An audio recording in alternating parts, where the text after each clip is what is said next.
فما زفن دفع الدواء لي غفلان ليه؟ لي غفلان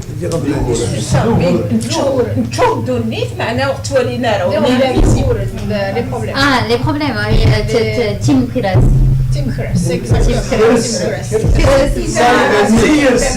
تمارا لا ميزير سي امازيغ voilà c'est tellement تمارا c'est une contrainte. تمارا c'est une contrainte la misère la contrainte la contrainte C'est une contrainte qui est très تمارا c'est-à-dire je suis contraint. mais en même temps on peut faire une extension de son oui contrainte parce que suivant c'est le la misère qui m'a contexte, dans quel contexte. non je risque la misère pour me سخدمها donc je choisis في الهاء هي يصير هي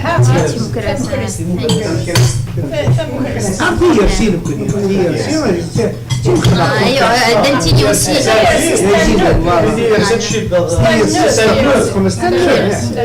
لكن يفرو تيرسي دونك رجعوا لو بروبليم نقرر كي نكون sinon Dentini aussi il est mokris donc Zama il m'a fait un mauvais truc ou bien il m'a joué un mauvais tour voilà ça se dit aussi a fait un mauvais coup oui il est mokris donc ah non c'est une langue très riche c'est la seule langue qu'elle a un nom spécial sur les doigts des pieds. Ou elle ou une autre langue dans le monde qui a. Les orteils, c'est des orteils de pied, les doigts de pied. Mais pour les différencier. Tifidni. C'est le commun. C'est le commun aussi. Hein? La destinée fine. Non, par exemple, Datini Missird. Terda. Voilà, nous on n'a pas Terda. Donc j'ai appris Terda de Lounès. Donc je me disais, donc une fois, donc Terda, on a été dans un café et le serveur nous a ramené un thé qui est vraiment dégueulasse. Il y a ça, Isiriden. Donc c'est l'eau, quand on se lave les mains, c'est l'eau qui tombe, voilà, c'est Isiriden. Voilà, Isiriden. Ah, il m'a dit, tiens, donc nous on dit Terda, Siridnias, nous on a perdu le mot Terda. C'est ça, voilà. Voilà. Donc c'est ça la complémentarité. c'est comme Une bonne relation avec Ramadan et les autres. Ramadan, oui, je le connaissais, un grand monsieur. On s'est rencontrés en Libye et la première fois. Noël. Oui, en Libye. Ouais. C'est la première fois que je vous connaître, après en France, à Paris. Donc après en Tunisie une fois, donc c'est un copain à mon oncle. Donc il fait beaucoup de travail aussi. Oui. Donc la publication et la republication. Vous avez aussi un autre Algérien, il est très important donc, au sujet de la toponymie. C'est le seul Datini, c'est le seul arabe qui se trouve dans la commission dans la commission des Nations Unies pour la normalisation des noms de lieux. Voilà. C'est le seul, c'est un Algérien. Donc à l'origine, c'est quelqu'un qui travaille à l'armée. Donc mais maintenant aussi, peut-être il a un autre poste donc de chercheur. Je sais pas, machin truc en Algérie. Atou Ibrahim. Donc il a fait sa thèse sur les noms de lieux, donc Madrid il est spécial. C'est un autre. Non, il est très sympa. C'est une grande famille, très militante. Donc son papa, ses oncles, c'est des gens qui ont passé de très longues années dans les prisons de Kadhafi. Donc, oui, son papa et ses oncles, ils étaient. En fait, ils ont eu une peine de mort, c'est la peine de mort. Mais pendant 17 ou 18 ans, Kadhafi les a gardés aux prisons sans appliquer. Donc, imagine, tu attends chaque jour d'être tué, donc et tué le lendemain, c'est bon, oui. Ils ont vécu cette angoisse pendant de très longues années. Donc, c'est une grande famille, vraiment. Donc, quand même, ils ont milité. Son oncle, c'est Selm Mahdi, c'est le premier Libyen qui était avec le Congrès mondial. Donc, ils sont cousins aussi, Et c'est la seule famille à Ifrane, donc à la montagne, dans laquelle tu peux trouver la mixité. Donc tu peux rentrer chez eux et voir leurs femmes, dîner avec eux, discuter. Mais ailleurs, c'est un peu compliqué. Ifrane libye, c'est pas Ifrane de Maroc. Oui, Ifrane libyen, Ifrane. C'est pas Ifrane du Maroc, c'est pas Ifrane de la Kabylie. La Kabylie encore. Voilà, Ifri, Ifrane.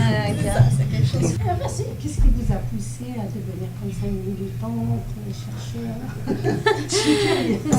C'est un peu, ça a commencé par bien sûr la conscience familiale, parce que peut-être je suis bien entourée, donc voilà, il y a mes oncles, il y a beaucoup de membres de ma famille qui font la politique, et après un jour je suis devenue donc élève à l'école préparatoire des sciences littéraires, donc et puisque c'est l'école préparatoire, donc j'ai eu la chance d'avoir les meilleurs professeurs d'histoire en Tunisie, donc à qui à chaque instant je rendrai hommage, donc parce que même s'ils ne parlaient pas amazigh, s'ils n'étaient pas aussi militants amazigh, mais en quelque sorte, donc ils aident à évoluer la cause de leur façon, scientifiquement, à donner des preuves scientifiques, donc que c'est une culture et c'est une civilisation ancrée en Nord-Afrique. Donc j'ai commencé à me poser des questions, et un jour, donc j'ai cherché sur Internet et j'ai trouvé l'adresse email du Congrès mondial amazigh. Et j'ai écrit à l'UNES, donc je suis tombée sur l'adresse de l'UNES. Nelly, est-ce que ça te dérange pas si je viens et on va ensemble donc des villages amazighs? Bien, sinon ça me dérange pas. Et le régime de Ben Ali, oui, c'était en 2009. Ouais. C'est bon, qu'est-ce qui peut arriver au pire? Donc ils vont nous arrêter, mais après donc aucun souci. Donc il est venu avec Jaime, donc des îles Canaries. On a fait un peu le tour, hein, donc il y avait la police à chaque fois. Donc mais grâce à Dieu, à des amis, donc on a pu s'en sortir sain et sauf. Mais ça a commencé par là, donc voilà. Alors tu as fait les îles de Canaries? Non, pas encore. Les Canaries, pas encore. Et la première association? La première association, voilà. En fait, comment ça a été fait? Il paraît qu'il y a des... Après, ça commence à bouger, donc il y a Internet, il y a un machin. Et il y a des amis que je connais déjà depuis 2006, et donc qui se sont rencontrés. Et donc, après, une première, une deuxième rencontre, après une rencontre à Tunis. Après, ils ont dit, pourquoi on ne fonde pas une association? Il reste ok, donc on est parti dans le sud. On a fait le premier congrès. Donc, pour fonder l'association. Donc, j'ai présidé c'est pas encore l'association, mais j'ai présidé donc la réunion. C'était où? C'était à Matmata. En 2011. C'était avril 2011. Par hasard, demain, ça serait... Oui, c'était en avril 2011. C'est par hasard demain ou aujourd'hui, ça serait 8 ans déjà. 8 ans. Voilà, après, donc, il y avait des gens, bien sûr, bien plus âgés que moi, donc, dans le public, donc, en proposant qui va présider l'association, donc, tout le monde a refusé la responsabilité, je ne sais pas pourquoi à l'époque, donc, je me suis trouvée donc présidente. Donc je suis partie juste assister. Donc après ça a commencé une autre. C'est un exemple de militantisme une autre expérience. À encourager. Oui, une autre. À suivre aussi. Une autre expérience. Après je suis partie, donc l'association n'est plus comme elle commençait, mais quand même, donc ça reste. Elle est en vie. Oui, elle résiste un petit peu.